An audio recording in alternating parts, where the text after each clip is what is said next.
So case fall is just about upon us, and pretty heavy working in the vineyards these past few days, trying to get things in order and ready to be, well, looked at for harvest in particular. But I came out here this morning to shoot a little bit of video, show some people what it's looking like, you know, promote a little kindness. And I discovered at the end of one of my trellis runs, yeah, the cable had inadvertently snapped. Well, you know what?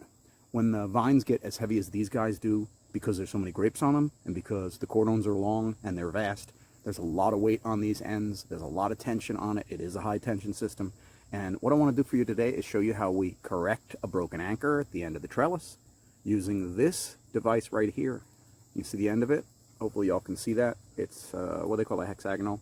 Anyway, it fits in a socket, and the socket goes in the end of a drill or an impact driver, and then you can very easily turn this thing right into the ground in the correct location and effect a repair. On top of this is a threaded portion. The threaded portion comes with an eyelet. This eyelet screws right into it, and once you get the whole anchor into the ground, buried all the way into the ground rather deeply, I like to get all the way down to about here with the surface of the soil, surface of the earth, and then what I do is I get my cable set and I tighten it just a little bit more before assembling it all. So right here you can make out the broken cable. This was actually in the ground about 18 inches, and at the base of it, it had what's called a duckbill, which went right here. And this, because of the acidic natural earth, rusted out. So it's sort of a flawed process. In any event, what I'm going to do is I'm going to remove it from the trellis system, which is basically right here. All I have to do is take that wrap back. You see, it's not really held by much. This stuff is very strong, by the way.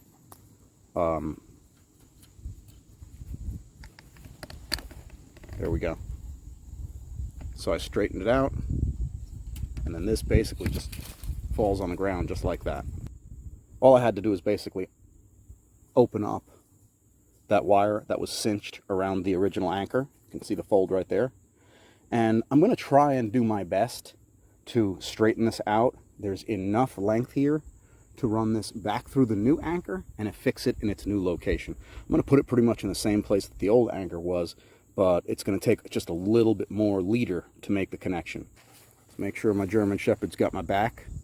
Then come back over here to one of the other trellises and get a measurement to see exactly how far off of your pole, your end pole, you need to be for your new anchor point. Right at 48 inch. Pretty simple setup.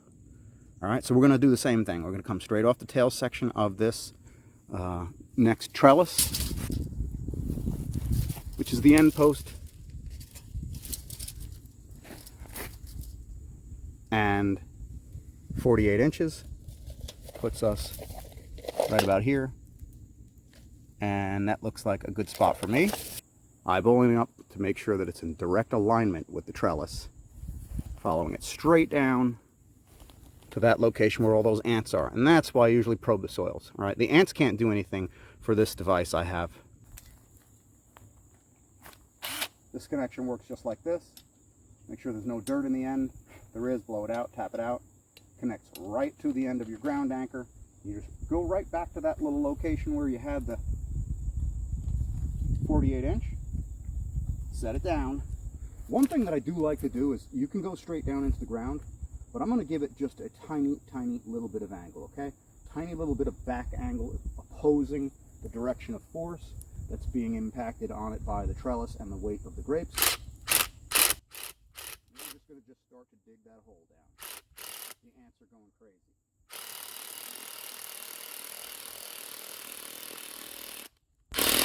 I'll probably run out of battery juice here in a second, as is always the case.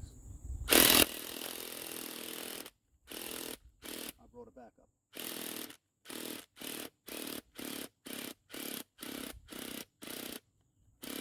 Well, that was rather uneventful. Time to switch to a bigger gun.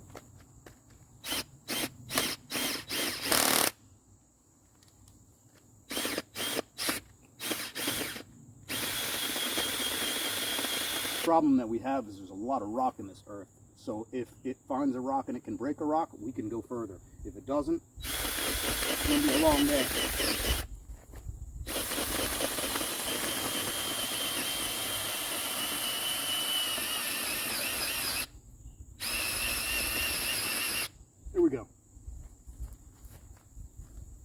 So for sure the ants are not happy about this.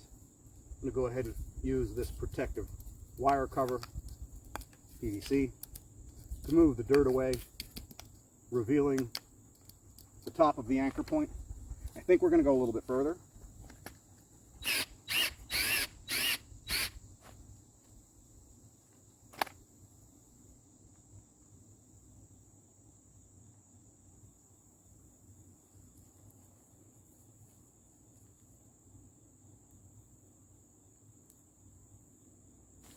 The kit also comes with a T-handled version. I think I may be able to use for this portion.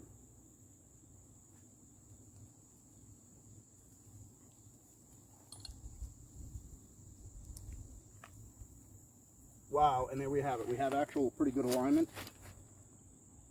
And now I can start measuring to see if that anchor wire is going to make it to this point right here, which I believe it is. It will. And I can go a little bit further just by inserting this, avoiding the ants down below, and manually drive it into the ground just a bit more.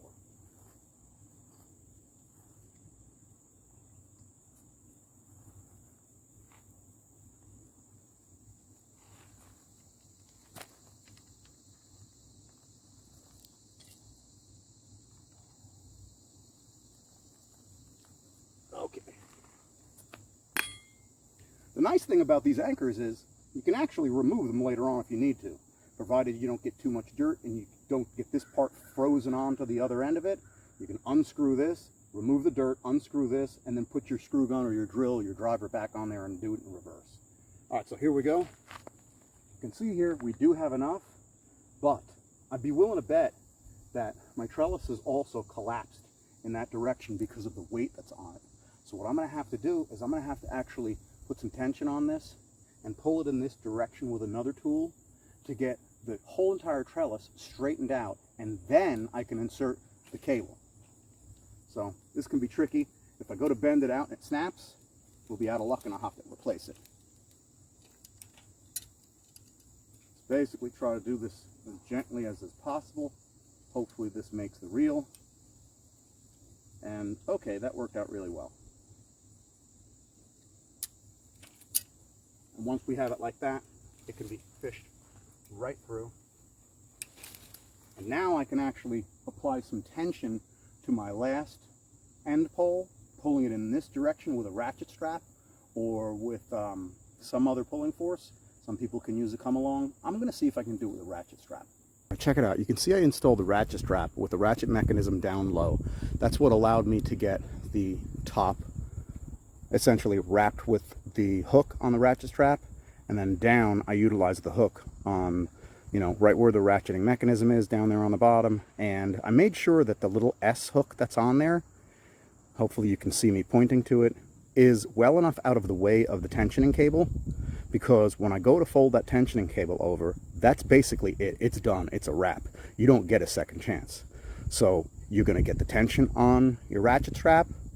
You're going to go down and look at and view this particular trellis top to make sure that it's under proper tension. Once you know it's under proper tension, that's when we'll use a pair of pliers and we'll cinch that cable, that high tension line around the anchor point. And once I wrap it around itself a couple of times, that's it. This stuff doesn't unfurl. I'll put a little bit of tension on it and then I'll walk the line to see if it's good.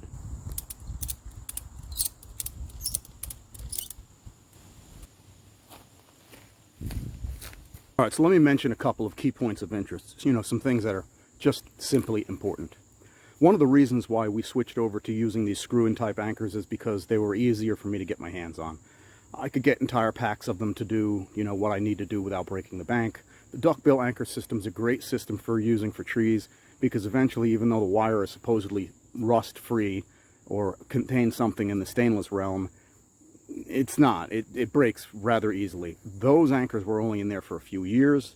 They didn't last that long. The anchors needed to be replaced, and the reason I knew they needed to be replaced was because the four on the other end of the trellises went last year. So they were only in place for about 2 or 2.5 years, at which point I noticed, hey, everything is sagging. I need to get, you know, put some attention on these anchors. So today was great that someone had asked me for some pictures, some visuals of my vineyard to see how things looked, you know, their state of readiness. And that was awesome because it gave me a chance to come back in here again and look. I've been working on the backside of the vineyard for the past few days. I'm working on some other fruiting bushes over there by the pond.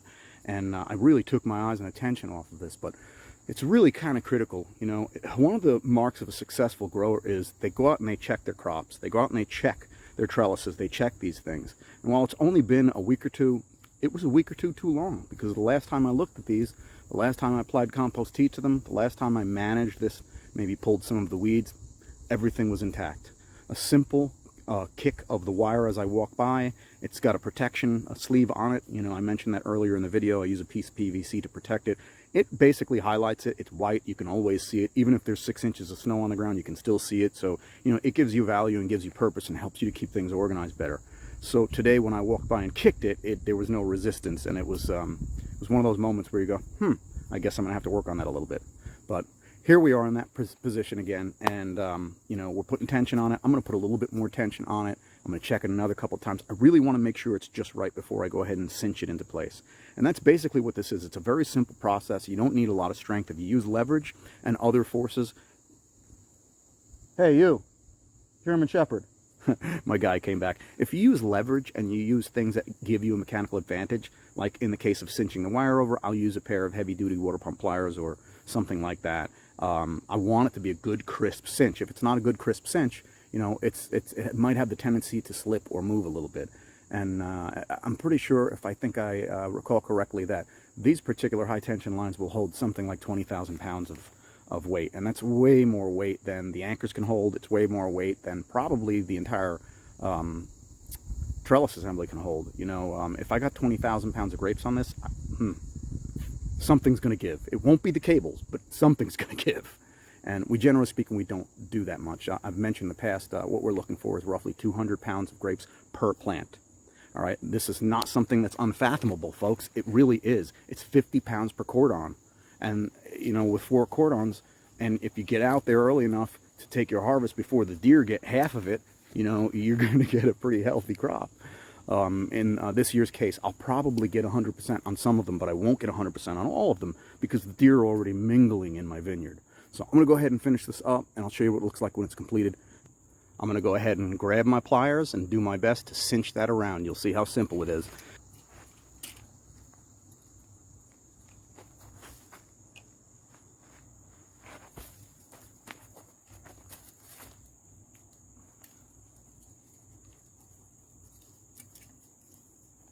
The cable protector's in place. I'm going to go ahead and remove the strap, and you'll see it.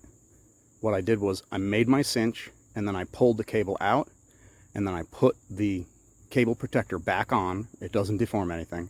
Put it right back on, and I wrap the wire.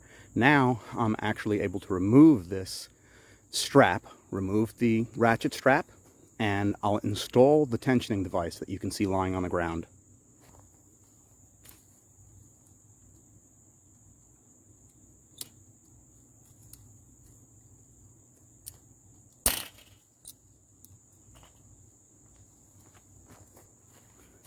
That right there is a critical piece of hardware. Y'all will see what I do with that in a sec. Super sophisticated tensioning device right here. Goes down towards the base. The clip goes there. Pull back on it like that. Instant tension. Now if this is viewed straight on, you'll see that the lines are perfectly straight. If you view it from its horizontal view, left or right, you'll see that there's no big sags in between the posts. There's the eyelet down low. It could go in deeper if it needs to. There is the cable protector, basically cable identifier. Traveling up, you can see there's no fancy knot. It's just folded, cinched, and wrapped around that cable right there a couple times, and then we slide the sleeve over it. Then you got your tensioning device right there. Goes all the way down there to the bottom of your post. As long as there's not too much movement, which there usually isn't once these things are in place, it's sort of set and forget. It stays in place under its own tension. Right here, you can see the use of that is basically just keeping it from slipping off the end. It can't move left or right. You know, it could spring out. They do. Once you get it set in the right place, they don't. That's a one-way anchor. You use another one on the top line. It's basically just wraps and knots after that. So this is nice and straight now. Back to being in business. Looks like $1 million. Don't forget, folks, go ahead and hit the thumbs up and hit the subscribe button and ring the bell so that you get notifications when Creedmoor makes cool videos like this. Beautiful in the Carolinas. Anyway, thanks for watching and God bless.